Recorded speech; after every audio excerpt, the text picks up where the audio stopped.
I'm here today with another neighbor, Brenda Shapiro, neighbor and friend, and we're here just to discuss some of the issues of state politics. So, Brenda, what are some of the issues that you feel are important? What's really important to me, I used to teach junior high school, so education is a really big issue.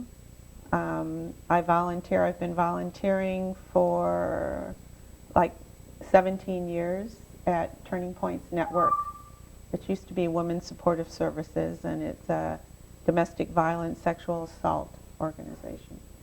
So funding for social services, those issues are really important that affect children and elders, so those kinds of issues are really important to me. I think one of the things that really has bothered me, and one of the reasons I'm running for office, is the attitude of the legislature, the O'Brien legislators, and some of the things that they've done down in Concord over the past several years in cutting these programs. And the attitude is we don't need them, that people are just milking the system and taking advantage. From your experience, do you feel that way? Oh my God, no. For example, the money for battered women's organizations. There's an umbrella organization called the New Hampshire Coalition Against Domestic Violence. And then each county has their own organization.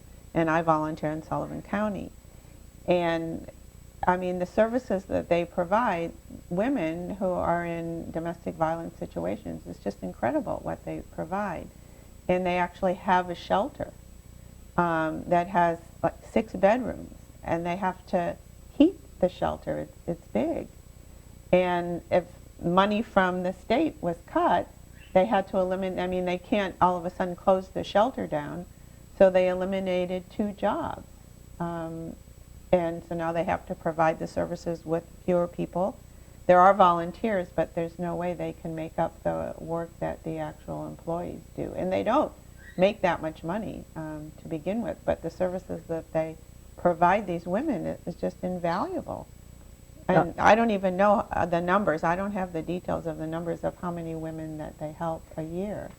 And where are they supposed to go? Right. I think that's the thing that bothers me is, you know, being part of this attitude of the 47% that are takers rather than givers to the system. And, you know, I don't mind that my tax dollars, I think it's my compassionate duty, my duty as a human being, my duty as a U.S. citizen, as a citizen of New Hampshire and Sullivan County, that I contribute to the common good. I think that's part of our democracy. Absolutely, absolutely. And they cut the budgets for food shelters.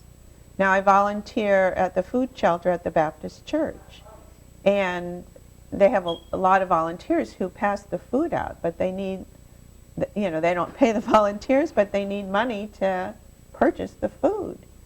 And they do get donations, but it's just not enough to cover what's needed. And they talk about people milking the system. Well, I was there when someone I know came in, and they were just so embarrassed, you know, that they had to use a food shelter. So it's not like, oh, I'm going to go get free food and milk the system. Her husband lost his job, and he's having a hard time finding another one. And they have 3 children. So they came to the shelter to get food to feed her kids. Right. And they want to cut things like that. They want to cut Planned Parenthood that provide, you know, preventative health care for women who can't afford to go to doctors and can't afford health insurance. So I just think it's tragic what's happening. It seems even more tragic that it's happening at a time when so many people are hurting. Right. People need it more. Right. And I don't know if I wasn't aware until just recently about the 2 ballot bills. Yes. That's going the constitutional amendments. Yeah.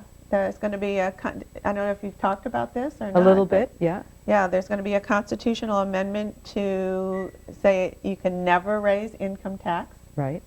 Forever and ever. Well, enshrined in the Constitution. In the Constitution, right. Until there would be another amendment. And then they're trying to pass a bill saying that to raise any kind of income tax at all, I mean not income tax, any tax, that it takes a 60% majority. Right, a supermajority, Yeah, yes. to create any increase in taxes. Right. And they recently reduced the sales tax on cigarettes, Yes. thinking that, oh boy, you know, we're going to reduce the sales tax. All these people are going to come from Vermont, New Hampshire, from Vermont and Massachusetts to buy their cigarettes in New Hampshire. So what happened is the tobacco company raised the price of the cigarettes to make up the difference in the To keep the price the same. yeah, Yes. the yes. sales tax. So the state lost millions of dollars, and it all went to the tobacco company. Right, right. So And Speaker O'Brien said it would increase tourism, and of course it has no effect at all. no, but now so the money, our money that we could have raised taxes, went to the tobacco company. Right, right. And it's crazy. It is crazy. It the is. stuff it's doing is absolutely insane. I And- was in New London last night at a Annie Custer meeting, and it was held at a woman's house who, she's 89 years old, and very, very sharp. And she said, I lived through the Depression. Her mother died of an abortion Wow.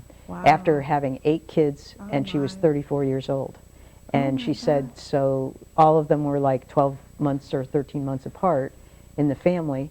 And when her mother died, her father couldn't take care of them. It was the middle of the Depression.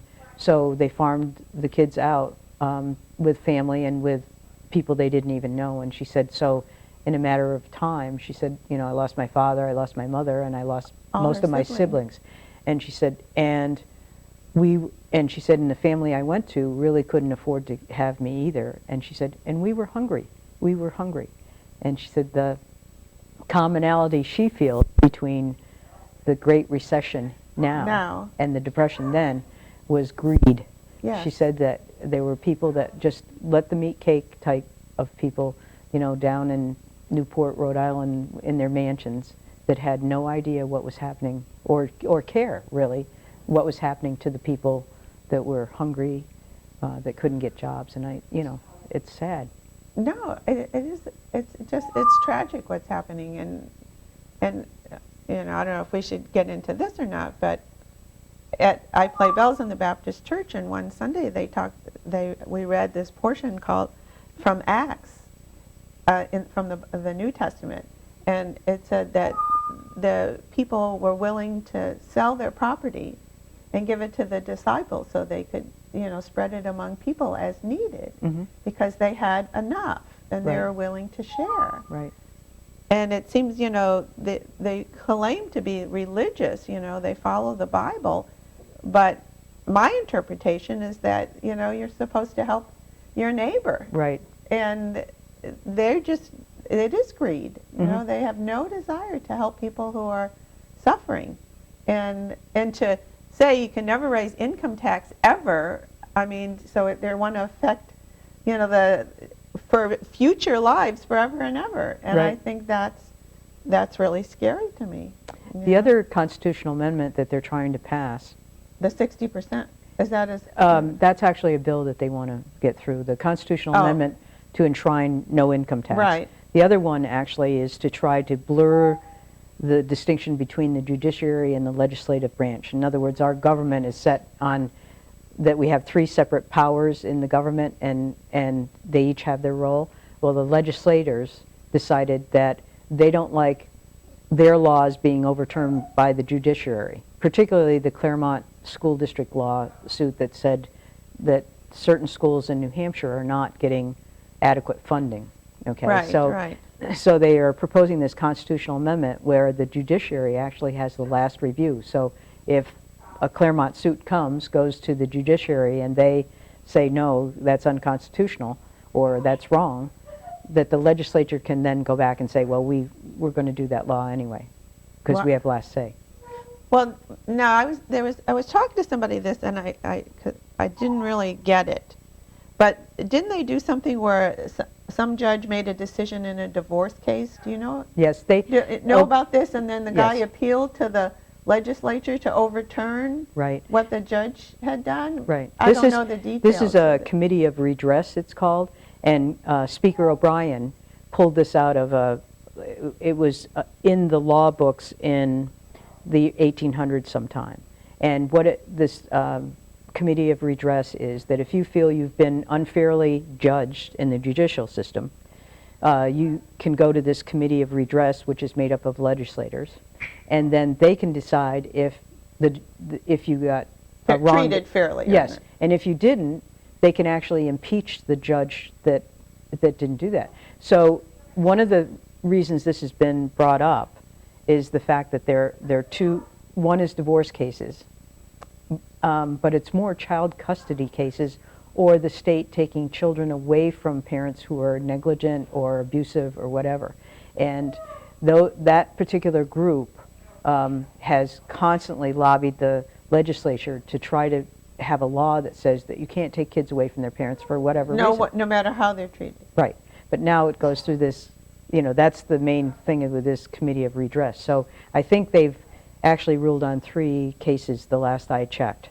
And all of them, they overturned what the judiciary said. But it's still under appeal. I don't think they can... It hasn't been finalized. Well, the committee's there, and the committee's functioning, and they think they're doing what they're doing. But I think the people who are then unjudged fairly by the legislature They have a right to appeal. To appeal. To whom? To the judiciary system to say, is this committee So they go back to constitutional? the Back and forth. To the judiciary. But it's really to minimize. The whole point of it is to give all the power to the legislature. Yeah. Which. Well, and when you talk about kids too, I mean, you said that the money for CHINS was completely eliminated. Right. And part of what CHINS does, and I used to do this, I volunteered as a mediator. And so if families had problems with their children, they'd go to court and the judge would order that they have to go to mediation, and you try and work out the problems through mediation.